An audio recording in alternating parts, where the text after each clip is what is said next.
Hello, welcome to the Growth Time Show, where I have with me today Mr. Tomlinson. Would you like to introduce yourself, Mr. Tomlinson? Sure. My name's Jason Tomlinson, Mr. Tomlinson. First year at Center, teach 10th and 11th grade English. Oh, okay. Yeah. So you have taken a lot of vacations, I suppose?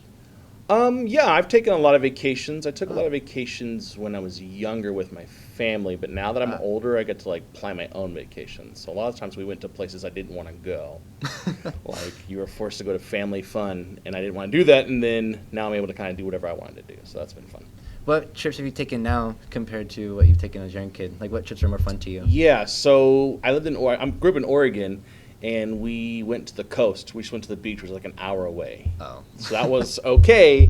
And then when I was an adult, I was able to go to Japan on my own, which was Oh, wow. a lot different. Yeah. What city did you go to in Japan? When I was in Japan, I went to Tokyo, Osaka, and Kyoto. That's cool. Are you a very avid book reader? I am. Being an English teacher, I'm legally required to tell you that I'm an avid book reader. What's your favorite book you've ever read? Favorite book I ever read? So that always changes. So when I was younger, my favorite book was like the Goosebumps series. I loved reading like The Night of the Living Dummy, which is like the ventriloquist.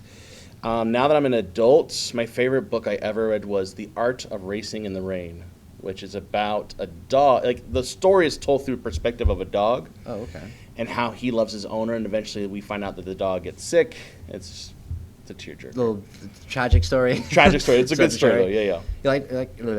You like a lot of tragic stories? I mean, yeah, the more tragic, the better, I think. If it makes you cry, it's a good book. No, I agree. A lot of happy endings are kind of overdone, Yeah. like the happily ever after. That's why I don't really watch Disney or anything like that. Did you ever have a least favorite book you ever read in English? Because I know it's kind of a popular trope with English. It's like, oh, we have to read this really old book. You know? Sure. There were so many when I was in high school. I didn't like a lot of English books. We read a couple of them. I read The Catcher in the Rye, and I hated it.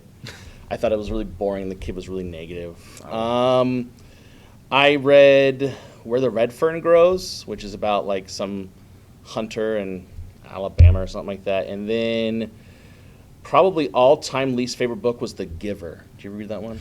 I actually really liked The Giver. I hated The Giver. I liked The Giver. I remember teaching it to a middle school student, and then I took the book and I threw it across the room when I was done. Oh my god. So yeah. I actually didn't like the movie. I liked the book more, which is a little off. Usually it's the other way Usually the around. other way around. Yeah. But yeah, The Giver was actually one of the fun books that I read in English class. One of my favorite, though, is Island of Blue Dolphins. That was my favorite book I ever read, and I think that was like in the 6th grade.